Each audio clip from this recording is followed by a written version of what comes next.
பட்டாசு ஆலை வெடி விபத்தில் முன்னெச்சரிக்கையாக இருந்தாலும் இதுபோன்ற நிகழ்வுகள் நிகழ்ந்து விடுவதாகவும் அமைச்சர் KKSSR ராமச்சந்திரன் பேட்டி. வெடி விபத்துகள் இனி நிகழாத வண்ணம் நடவடிக்கை மேற்கொள்ளப்படும் எனவும் கருத்து.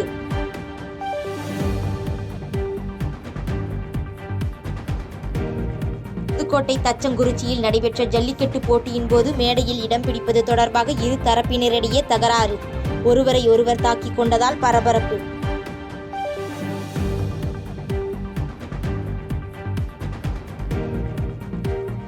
மதுரை திருமங்கலத்தில் ஆண்கள் மட்டும் பங்கேற்கும் பிரம்மாண்ட அசைவ விருந்து. சமூக நல்லிணக்கத்தை எடுத்துரைக்கும் வகையில் நடைபெற்ற விருந்தில் 70 ஆடுகள் பலியிடப்பட்டு 10,000 ஆண்களுக்கு பரிமாறப்பட்டது.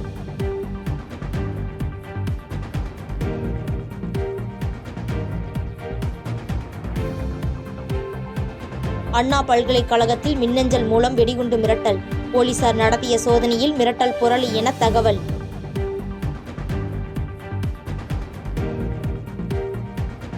சென்னை கடற்கரை தாம்பரம் இடையேயான மின்சார ரயில் சேவை நாளை காலை 7 மணி முதல் மாலை 4 மணி வரை ரத்து. தாம்பரம் ரயில் நிலையத்தில் நடை மேம்பால பணிகள் நடைபெற உள்ளதால் ரத்து என அறிவிப்பு.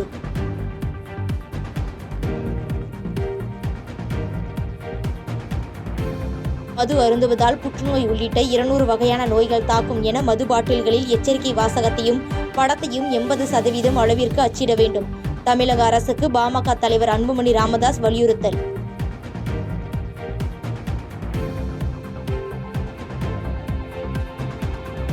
டெல்லியில் 6 நாட்கள் நடைபெறவுள்ள கிராமப்புற பாரத திருவிழாவை தொடங்கி வைத்தார் பிரதமர் நரேந்திர மோடி. திருவிழாவில் கைவினை கலைஞர்கள் அமைத்துள்ள அரங்கினை பார்வையிட்டு பிரதமர் கலந்துரையாடல்.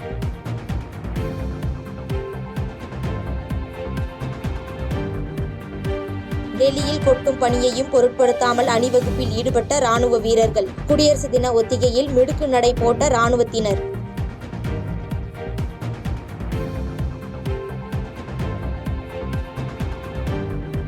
டெல்லி சட்டப்பேரவை தேர்தலுக்கான முதற்கட்ட வேட்பாளர்கள் பட்டியலை வெளியிட்டது பாஜக.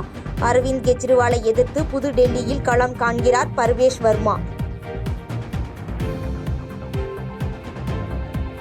விண்வெளியில் பயிரிடுவதில் புதிய சாதனை படைத்த இஸ்ரோ. PSLV-C16 ராக்கெட் மூலம் அனுப்பப்பட்ட POEM-4 இருந்த விதைகள் முளைவிட்டதாக அறிவிப்பு.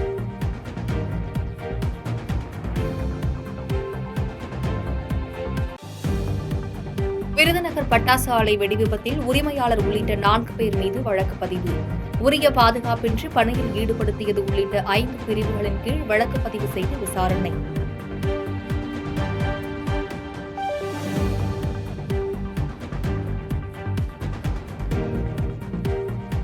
பட்டாசு ஆலை வெடிவிபத்தில் உயிரிழந்த 6 பேரின் குடும்பத்தினருக்கு 4 லட்சம் ரூபாய் நிதியுதவி. காயமடைந்தவர்களுக்கு தலா 1 லட்சம் ரூபாய் நிதியுதவி வழங்கவும் முதலமைச்சர் உத்தரவு.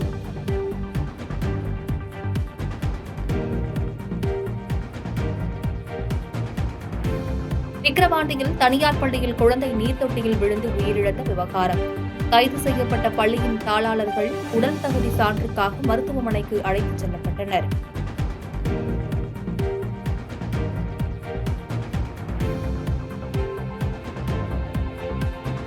விக்கிரவாண்டியில் நீர்த்தொட்டியில் தவறி விழுந்து உயிரிழந்த குழந்தையின் உடலுக்கு மாலை அணிவித்து அஞ்சலி செலுத்திய அமைச்சர் பொன்முடி.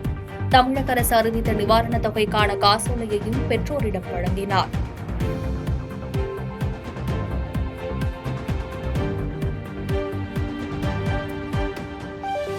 சிறுமியின் உடலுக்கு அஞ்சலி செலுத்திய அமைச்சர் பொன்முடியிடம் பெற்றோர் முறையீடு. முறையான தகவல் தெரிவிக்காத பள்ளி நிர்வாகத்தின் மீது உரிய நடவடிக்கை எடுக்க வேண்டும் என வலியுறுத்தல்.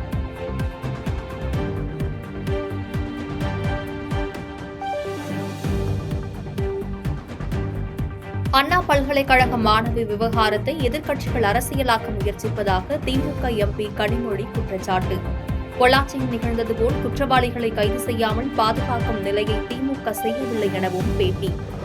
இதுக்கு என்னோட கண்டனத்தை நான் தெரிவித்திருக்கிறேன். அதனால நடவடிக்கை எடுத்த பிறகு பொள்ளாச்சியில் நடந்தது போல நடவடிக்கையே எடுக்காம குற்றவாளிகளை பாதுகாக்கக்கூடிய ஒரு நிலை இல்லை. குற்றவாளி யாராக இருந்தாலும் கைது செய்ய வேண்டும் என்று முதலமைச்சர் தெரிவித்த பிறகு கைது செய்து நடவடிக்கை எடுத்த பிறகு நான் என்ன போராட்டம் பண்ண முடியும்? நீதிமன்றம் நியாயமாக தீர்ப்பு வழங்க வேண்டும், அந்த வழக்கு சரியாக நடத்தப்பட வேண்டும் என்றுதான் கண்காணிக்க வேண்டும். வேலூர் திமுக நாடாளுமன்ற உறுப்பினர் கதிர் ஆனந்துக்கு சொந்தமான பொறியியல் கல்லூரியில் 28 மணி நேரத்திற்கும் மேலாக அமலாக்கத்துறையினர் சோதனை.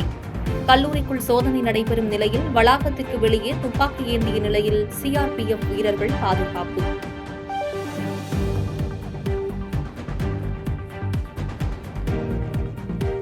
ஈரோடு கிழக்கு தொகுதியை மீண்டும் காங்கிரஸ் கட்சிக்கு ஒதுக்கீடு செய்ய வேண்டும். ஈரோடு மாவட்ட காங்கிரஸ் கமிட்டியின் சார்பில் நடைபெற்ற ஆலோசனைக் கூட்டத்தில் தீர்மானம்.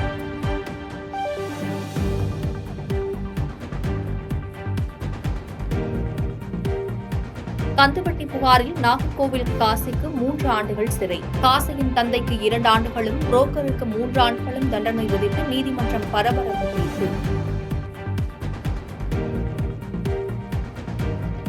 சிட்னி டெஸ்ட் போட்டியின் முதல் இன்னிங்ஸில் ஆஸ்திரேலிய அணி 181 ரன்களுக்கு ஆல் அவுட் ஆனது.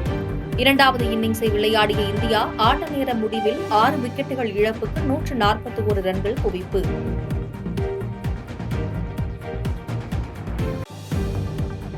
அனைத்துலக முத்தமிழ் முருகன் மாநாட்டு மலரை வெளியிட்டார் முதலமைச்சர் மு க ஸ்டாலின். பழனியில் கடந்த 2024ஆம் ஆண்டு ஆகஸ்டில் நடைபெற்றது மாநாடு.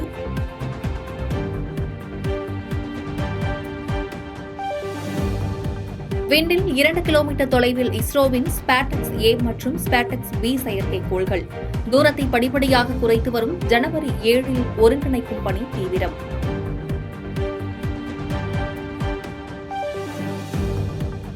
தென்காசி காசி விஸ்வநாதர் கோவில் வாசலில் தீ வைத்த நபரால் பதற்றம். துரிதமாக செயல்பட்டு தீயை அணைத்த கோவில் பணியாளர்கள். திருப்பூர் அவிநாசியில் கட்டுப்பாட்டை இழந்து பூக்கடைக்குள் புகுந்த கார். பூக்கடைக்குள் இருந்த இளைஞர் நல்வாய்ப்பாக உயிர் தப்பிய நிலையில் பதைப்பதைக்க வைக்கும் சிசிடிவி காட்சிகள் வெளியீடு. விருதுநகர் மாவட்டம் சாத்தூர் அருகே வெடித்து சிதறிய பட்டாசு ஆலை.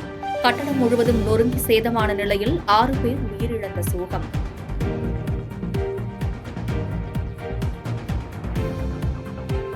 மேட்டூர் அணையிலிருந்து டெல்டா மாவட்ட பாசனத்திற்காக திறக்கப்பட்ட தண்ணீர் மாயனூர் கதவணையை வந்தடைந்தது.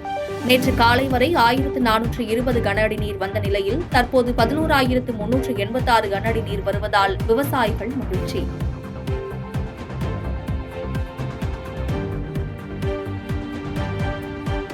தொடர் விடுமுறை மற்றும் ஐயப்ப பக்தர்களின் வருகையில் நிரம்பிய அகஸ்தியர் அருவி. ஆர்ப்பரித்து கொட்டும் நீரில் குளித்து மகிழ்ந்த ஐயப்ப பக்தர்கள்.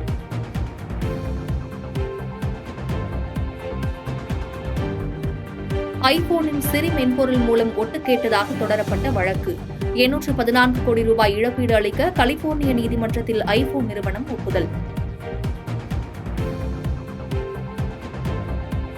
தூத்துக்குடியில் தமிழர் பாரம்பரிய முறைப்படி வேட்டி சட்டை அணிந்து பொங்கல் கொண்டாடிய வெளிநாட்டினர். பொங்கல் வைத்து குலவையிட்டு மகிழ்ந்த வெளிநாட்டினர்.